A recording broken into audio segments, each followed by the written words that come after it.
기도하겠습니다. 2025년 새해가 밝았습니다. 오늘 예배하는 우리 모든 성도님들, 또한 가정, 또한 생업 위에 하나님의 무궁하신 은혜와 또한 사랑과 복이 충만히 임하기를 주님의 이름으로 축복합니다. 올해 우리 교회 표는 오직 하나님밖에 없습니다. 오직 하나님밖에 없습니다. 입니다. 이 표는 눈치 빠른 성도님은 이미 아시겠지만, 눈치를 채셨겠지만 10계명의 제1계명에서 가지고 온 것입니다. 자, 우리 오늘 본문 3절을 우리 다시 한번 읽어보죠. 3절 같이 읽습니다. 시작. 너는 나 외에는 다른 신들을 내게 두지 말라. 자, 이 제1계명을 이거 하지 말라, 이 부정형이잖아요. 하지 말라, 이거를 긍정형으로 바꾸면 우리 표예요. 오직 하나님밖에 없습니다. 이제 긍정형으로 표현을 한 겁니다. 그런데 올해 표를 이 10계명의 제1계명으로 한 데에는 이 나름의 이유가 있어요. 우리 교회는 이제 앞으로 10년 동안, 올해부터 10년 동안 10계명의 한 계명씩 차례로 표를 정하려고 그래요. 그래서 올해는 제1계명, 내년에는 몇 계명이요? 2계명, 그 후년에는 3계명. 쉽죠? 그죠? 이런 식으로 좀 표를 정하려고 하는데, 어떤 분들은 목사님이 지치긴 지쳤나 보다, 이제 올해 표도 정하기가 그렇게 싫어가지고 그냥 10계명으로 10년을 하려고 하는구나, 이렇게 생각할지 모르겠는데 절대 그런 건 아니에요. 절대 그런 건 아니고, 사실 10계명을 매년 표로 정한 데에는 아주 분명한 목적이 있습니다. 이 가장 중요한 목적은 10계명이야말로 하나님 나라 백성인 이 성도가 어떻게 살아야 하는지를 가장 분명하게 보여주는 말씀이기 때문입니다. 이 한국 교회에서 한때 이 제자 훈련이 굉장히 유행을 했습니다. 물론 지금도 제자 훈련들을 많이 하고 있죠. 수많은 제자 훈련 교재와 또한 이 프로그램들이 소개되고 만들어졌습니다. 저도 대학생 때 선교 단체에 들어가서 제자 훈련을 받았고, 또 그 제자 훈련, 이제 다른 후배들한테 제자로 만드는 그런 훈련을 시키기도 하였습니다. 목사가 된 이후에도 교회에서 이제 선교 단체 제자 훈련하고 또 교회에서 하는 제자 훈련 조금 또 달라요, 성격이. 그래서 또 배워가지고 배우기도 하고, 또 성도들과 함께 제자 훈련을 하기도 하였습니다. 그런데 제자 훈련을 받고 제자 훈련을 할 때마다 겪는 마음의 어려움, 좀 어려움이라고 할까요? 갈등이라고 할까요? 그런 것이 항상 마음 한쪽 편에 있었어요. 이 제자 훈련이 참 유익한데, 너무 좋은데 너무 한쪽으로만 쏠려 있는 게 아닌가 하는 생각 때문에 그랬어요. 한쪽으로 쏠려 있다는 생각이 들었습니다. 우리가 보통 하는 제자 훈련은 성경을 잘 배우고 기도를 잘하고 그러죠. 그래서 제자 훈련 할 때는 일주일 동안 기도를 몇 시간 했느냐 체크를 다 해요. 그죠? 그 평가서를 쓰게 하는 거예요. 성경 몇 장 읽었느냐 평가서를 쓰게 해요. 전도 몇 명 했느냐 또 평가서를 쓰게 해요. 이렇게 하니까 그 이제 써야 되잖아요. 써야 되면 해야 되는 거 아닙니까? 그죠? 그러니까 성경을 읽게 되는 거예요. 기도를 억지로라도 하게 돼요. 전도도 하게 됩니다. 봉사도 하게 돼요. 이렇게 이제 하는 겁니다. 그래서 그런 것들을 이제 잘 하도록 하는 것이 주된 목적이에요. 근데 이것 자체는 문제가 아니죠. 굉장히 훌륭한 거예요. 하지만 성경이 제시하는 참제자, 성경이 말씀하시는 참제자는 단지 하나님만 사랑하는 사람이 아닙니다. 단지 교회에서만 활동을 아주 잘하는 사람이 성경이 제시하는 참제자는 아닙니다. 성경이 제시하는 참제자는 하나님을 사랑하는 것은 물론이고, 이 가장 중요하니까 하나님을 사랑하는 건 물론이고 이웃도 사랑하는 사람입니다. 하나님을 사랑하고 이웃을 사랑하는 사람이 참 제자이고 하나님이 기뻐하시는 온전한 성도입니다. 이게 창세기부터 요한계시록까지 일관되게 하나님이 우리에게 말씀하는 거예요. 내 백성, 내 자녀, 참 제자, 참 성도는 하나님을 사랑하고 이웃을 사랑하는 자다. 이게 전체적인 메시지. 우리가 제자 훈련을 잘못 받으면 성경을 잘 알고 기도도 잘하고 봉사와 전도도 열심히 하지만 이웃에게 관심이 없는, 자기밖에 모르는 이기적인 제자가 될 수가 있습니다. 오늘날 우리 사회가 한국교회를 향해 비난하는 것이요, 이것과 무관하지 않은 것 같아요. 여러분, 우리가 예수님을 믿는 것 때문에, 우리가 예수님을 믿는다는 것 때문에 세상 사람들에게 비난을 받습니까? 나 교회 다녀, 저런 못된 놈, 이럽니까? 그런 경우 거의 없을 거예요. 옛날에는 그런 경우가 있었어요. 신앙을 갖고 있다는 그 자체로 핍박을 받고 미움을 받을 때가 있었지만 오늘 우리 사회에서는 나 교회 다녀 그래서 어쩌라고 이런 거죠. 뭐 특별히 그것 때문에 비난받는 건 아니에요. 예수님께서 내 죄를 위해서 십자가에서 죽으셨고 부활하셔서 내게 새 생명을 주셨어, 영생을 주셨어 이렇게 말한다고 해서 우리가 비난을 받습니까? 그렇지 않아요. 그죠? 예수님께서 재림하셔서 세상을 심판하실 거야 이렇게 말한다고 해서 세상 사람들이 우리를 비난합니까? 그렇게 말한다고 해도 비난하지 않습니다. 세상 사람들이 교회를 비난하는 것은 우리가 이기적이기 때문입니다. 이기적이기 때문에 사랑의 하나님을 믿는다고 하면서 이웃을 사랑하지 못하는 그런 모습 때문에 우리가 비난을 받습니다. 은혜의 하나님을 믿는다고 하면서 이웃에게 은혜를 베풀지 않고 오히려 매정한 그 모습 때문에 세상 사람들이 우리에게 손가락질을 하는 것입니다. 한국교회는 교회에 충성하는 제자는 많이 길러냈을지 몰라도 예수님 말씀처럼 세상의 소금과 빛이 되는 제자를 길러내는 것에는 실패한 것처럼 보이는 것이 사실입니다. 이런 상황에서 하나님을 사랑하고 이웃을 사랑하는 온전한 제자, 온전한 성도로 훈련하기 위해서 하나님께서 직접 주신 말씀을 주목하는 것은 너무나 필요한 것이라 할 수가 있지요. 바로 그 말씀이 십계명입니다. 십계명은 하나님께서 시내산에서 출애굽한 이스라엘 백성에게 주신 말씀이에요. 이 십계명. 우리가 아는 대로 하나님은 이 십계명을 돌판에 직접 써서 하나님이 직접 써서 모세를 통해 백성에게 주셨는데요. 의미심장하게도 이 십계명은 두 개의 돌판으로 되어 있습니다. 한 개의 돌판에다가 쫙 쓰신 게 아니라 두 개의 돌판에 나눠서 쓰셨어요. 왜 그럴까? 왜 두 개의 돌판일까? 사실은 성경에는 그 이유가 정확히 설명되어 있지는 않습니다. 그래서 우리가 이제 생각을 해봐야 되는데 아마도 이것은 십계명이 두 개의 큰 주제로 나뉘어 있기 때문일 것입니다. 바로 십계명의 두 가지 큰 주제, 하나님을 사랑하는 것, 이웃을 사랑하는 것, 이 두 주제로 나눠지기 때문에 두 돌판으로 되었을 것입니다. 잘 알려진 대로 십계명의 1부터 4계명은 하나님을 사랑하는 것에 관한 내용, 하나님을 어떻게 예배하나 이것을 궁극적으로 말하면 하나님을 사랑하라는 그 계명이 있죠. 또 이어지는 5부터 10번째 계명은 이웃사랑에 관한 내용을 담고 있습니다. 이것은 하나님이 주신 모든 율법이 하나님을 사랑하는 것과 이웃을 사랑하는 이 두 가지로 요약이 된다라고 하신 예수님의 말씀과 연결이 돼요. 자, 마태복음 22장 37절에서 40절까지의 말씀인데 한번 이 말씀 잘 들어보세요. 예수께서 이르시되 내 마음을 다하고 목숨을 다하고 뜻을 다하여 주 너의 하나님을 사랑하라 하셨으니 이것이 크고 첫째 되는 계명이요 둘째도 그와 같으니 내 이웃을 내 자신과 같이 사랑하라 하셨으니 이 두 계명이 온 율법과 선지자의 강령이니라. 예수님은 분명하게 하나님을 사랑하는 것과 이웃을 사랑하는 것, 이 두 계명이 온 율법과 선지자들의 핵심이다. 이 강령이란 말은 사실은 걸려있다는 뜻인데 이게 걸려있는 게 떨어져 버리면 다 무너져 버리는 거예요. 그러니까 핵심이란 뜻이야. 핵심. 온 율법과 선지자들이 한 말씀을 두 가지로 요약을 가능한데 그 두 가지가 하나님을 사랑하라는 것과 이웃을 내 몸과 같이 사랑하라는 것입니다. 이 두 가지예요. 두 가지. 그렇다면 하나님께서 십계명을 두 돌판에 기록하실 때 한 돌판에는 하나님을 사랑하는 것에 관해서 쓰고 다른 돌판에는 이웃을 사랑하는 것에 관해서 썼다라고 생각하는 것은 매우 합리적일 것입니다. 이렇게 보면 우리가 하나님이 주신 십계명을 마음에 잘 새기고 순종할 수 있다면 우리는 하나님이 원하시는 온전한 제자, 온전한 성도가 될 수 있을 거예요. 자, 그런데 우리는 여기서 이제 십계명이 그럼 정확히 무엇인지 우리가 이제 알 필요가 있습니다. 왜 주셨는가? 하나님께서 왜 십계명을 주셨을까요? 어떤 사람들은 우리의 구원을 위해서 주셨다라고 주장을 합니다. 십계명을 지키면 구원을 받기 위해서 십계명을 주신 것이다. 하지만 그런 주장은 십계명 바로 앞에 나와 있는 십계명 서론이라고 하는 그 말씀을 통해서 바로 반박이 돼요. 그렇지 않다라는 것이 밝혀집니다. 자, 오늘 보면 2절 말씀을 보시기 바랍니다. 2절 말씀은 우리 보통은 십계명 서론이라고 그래요. 같이 한번 읽어봅니다. 시작. 나는 너를 애굽 땅 종되었던 집에서 인도하여 낸 내 하나님 여호와니라.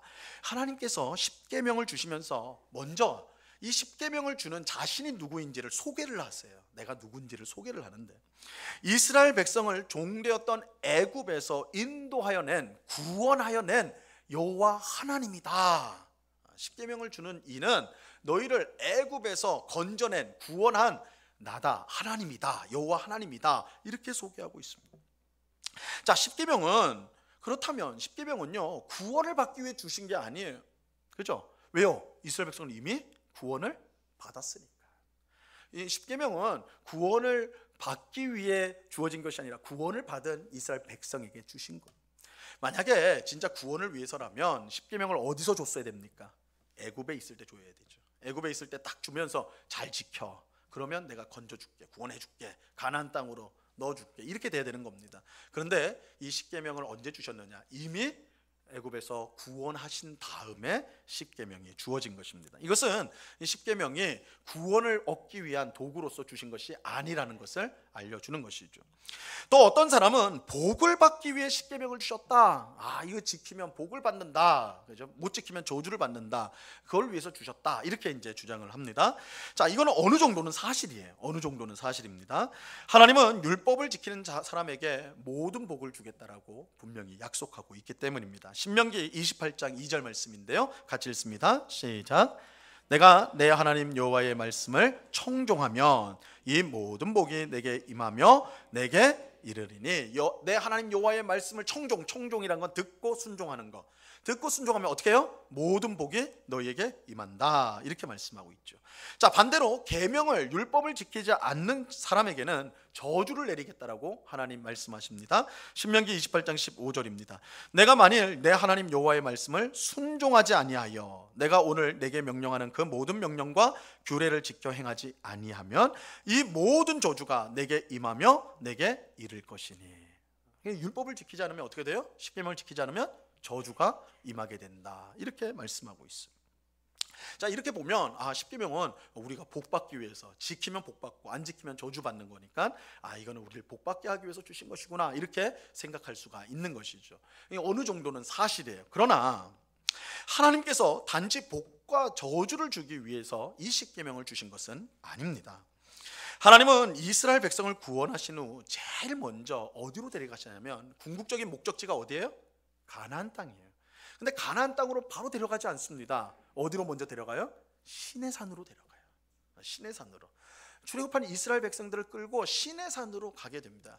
가나안 땅이 아니라 시내산이에요. 이것은 가나안 땅 목적지로 가는 데 있어서 그것보다 더 중요한 일이 시내산에서 있다라는 뜻인 것이죠.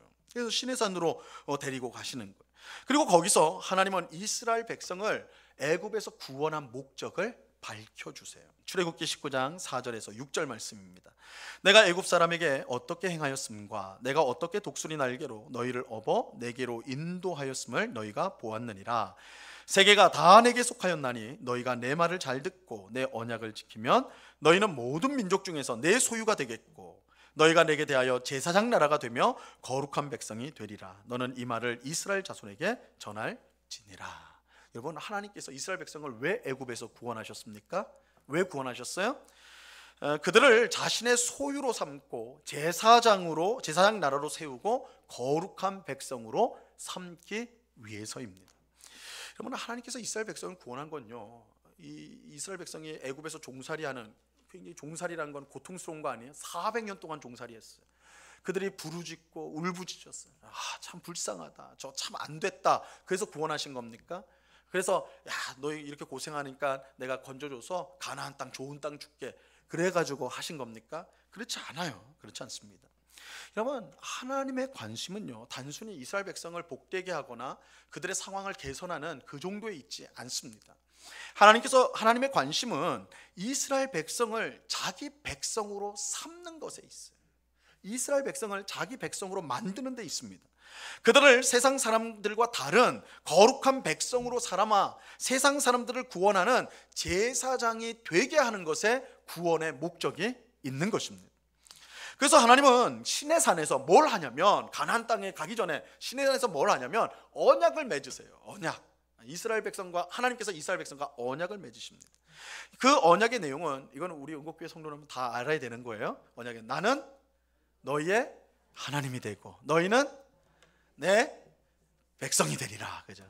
왜 이래 자신이 없는지, 또 새해가 됐다고 작년에 기억한 것도 다 까먹으시고 새해니까 새로운 마음으로 오신 것 같은데, 나는 너희의 하나님이 되고 너희는 내 백성이 되리라. 이 언약 공식이 성경 전체를 통해서 울려 퍼지는, 이거 외우셔도 좋아요. 나는 너희의 하나님이 되고 너희는 내 백성이 되리라. 이 언약 공식을 풀면 나는 너희의 하나님으로서 내가 해야 될 모든 일을 할 것이다. 그러니 너희도 내 백성답게 해야 될 모든 일을 해야 한다. 이게 언약이에요, 언약. 내가 너희의 하나님으로서 내가 해야 될, 하나님으로서 해야 될 일을 난 다 할 거야. 포기하지 않을 거야. 다 한다. 그러니 너희도 내 백성이 되었으니까 내 백성답게 이제는 살아야 돼. 살아야 돼. 이게 언약입니다.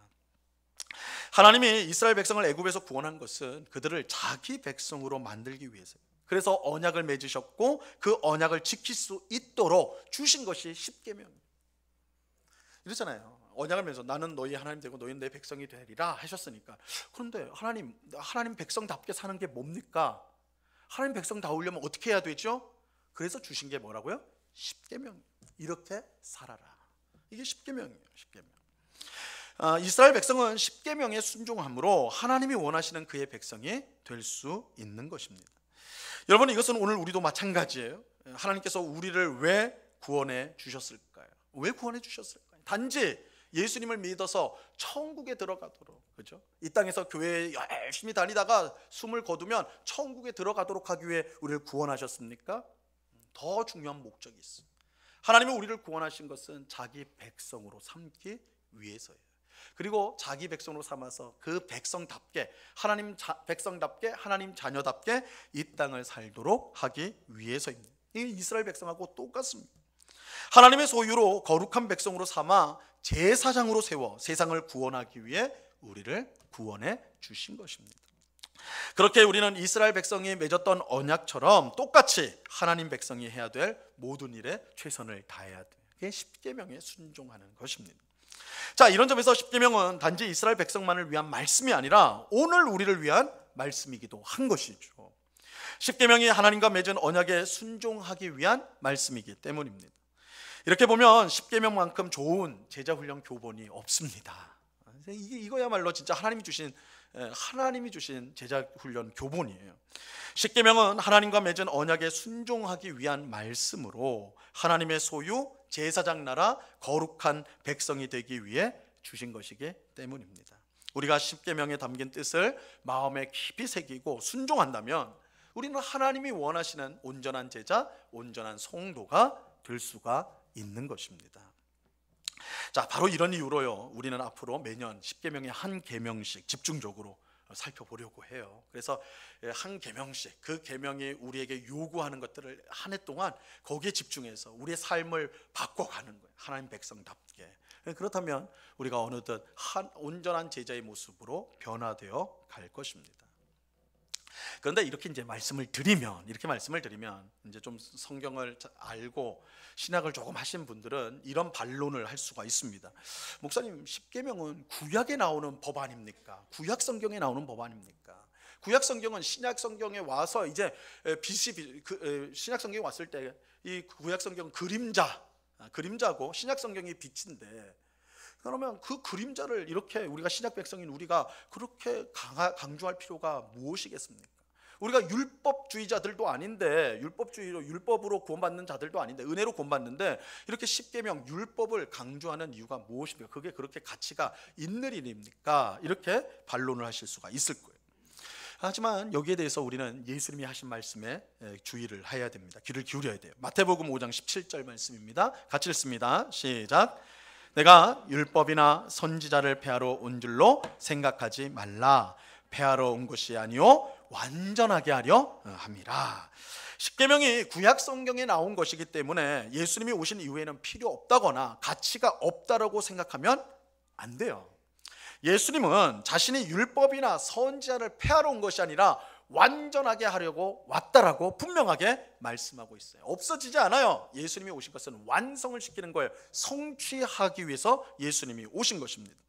실제로 예수님은 마태복음 5장에서 7장까지 나오는 그 유명한 산상수훈, 산상수훈을 설명하면서 십계명의 참된 뜻을 밝혀줘요. 몇 가지 예를 들어가지고 뭐 1부터 10까지 다 한 건 아니지만 이제 가령 6계명 살인하지 말라, 이것의 참 뜻이 뭔지, 7계명 간음하지 말라, 이것의 참 뜻이 뭔지, 3계명 하나님의 이름을 망령되이 일컫지 말라, 이걸 맹세라는 것으로 해가지고 자세히 그 10계명의 내용들을 예수님이 풀어주십니다.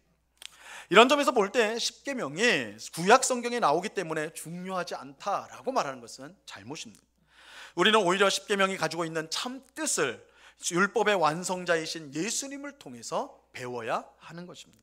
10계명은 예수님 때문에 여전히 오늘 우리에게 중요하고, 우리가 온전한 제자가 되기 위해서, 하나님의 백성답게 만들어지기 위해서 반드시 필요한 말씀입니다. 자, 그렇다면 올해 우리가 이제 주목해야 될 10계명의 제1계명은 우리가 온전한 제자가 되기 위해서 무엇을 가르쳐 주는 것일까요?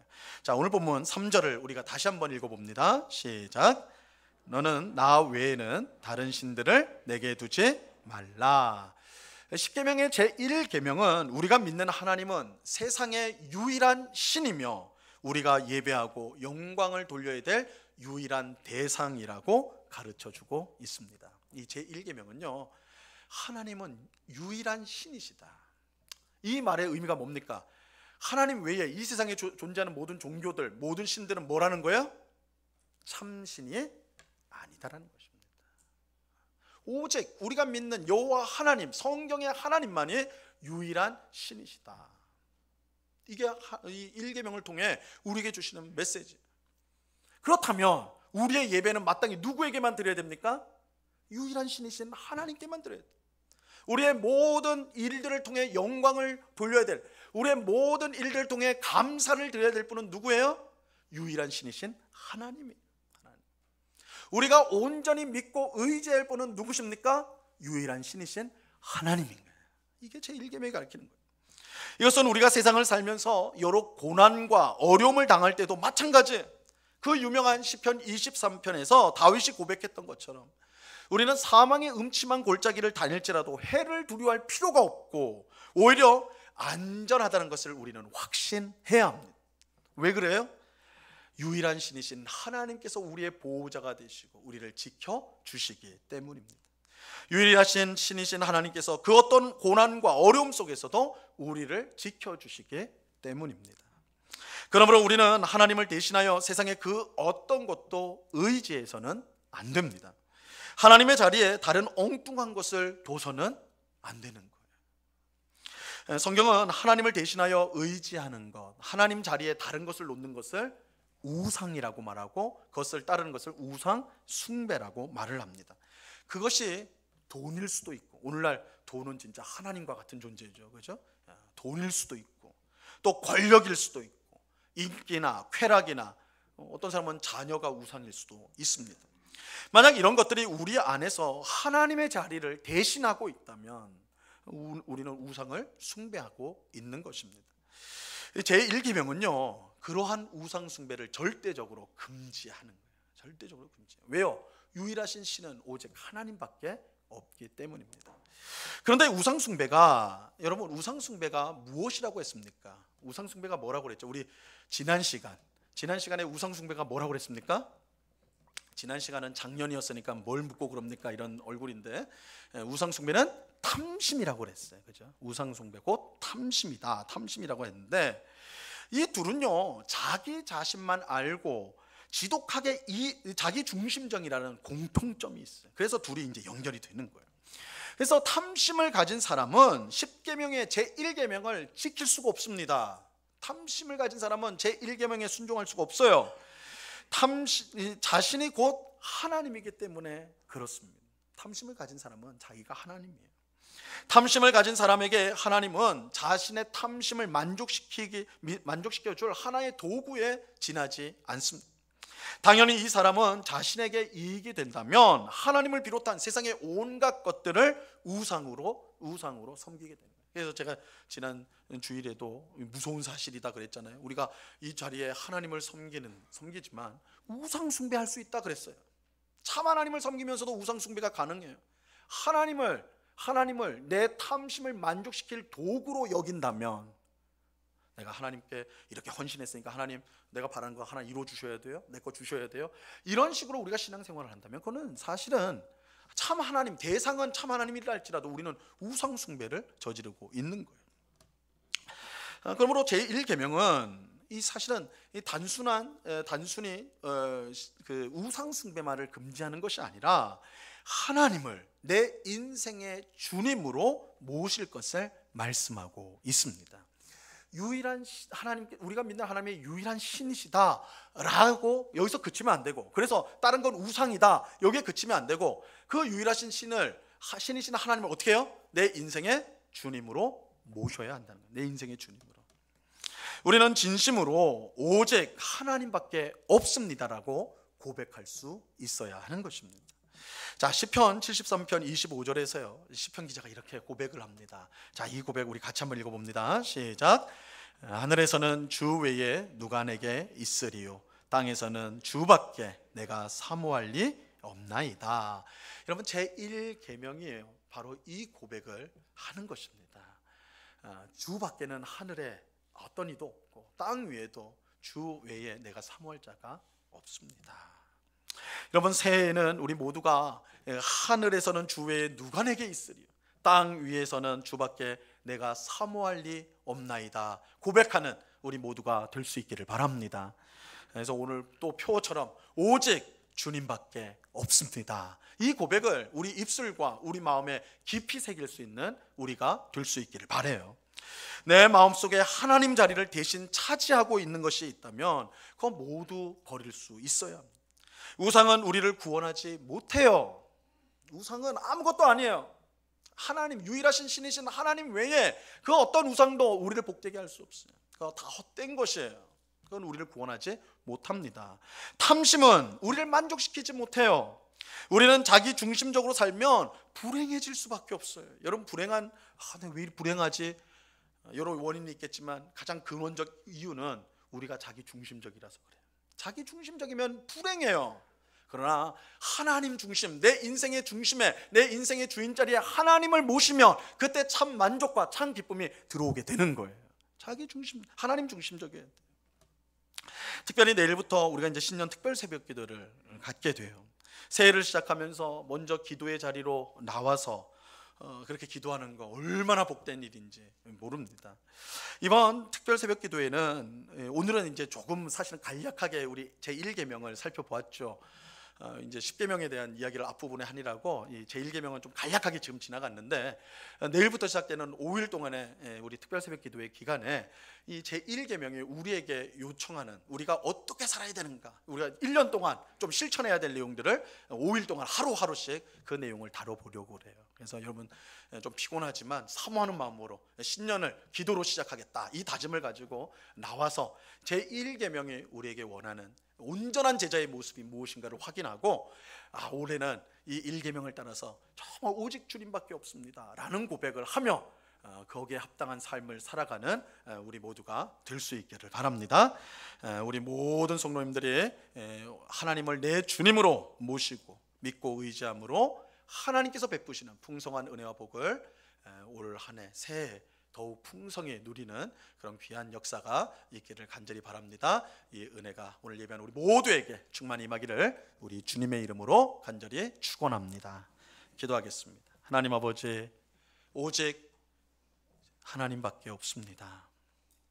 이 고백이 그저 하는 일상적인 습관적인 말이 아니라 우리 진심에서 우러나오는 우리 믿음의 고백이 되게 하여 주옵소서. 그래서 세상의 헛된 우상을 버리게 하옵시고 내 인생의 중심에, 주인 자리에 하나님을 모시게 하여 주시옵소서. 그래서 늘 하나님을 의지하고 믿고 따르게 하옵시고 사망의 음침한 골짜기 가운데서도 두려워하지 않고 유일한 신이신 하나님께서 나를 지켜주실 것을 확신하며 이 모든 어려움을 이겨나가는 주의 백성 되게 하여 주시옵소서. 그런 귀한 은혜를 주시는 주님께 감사와 찬송을 올려드리오며 예수 그리스도 이름으로 기도드리옵나이다. 아멘.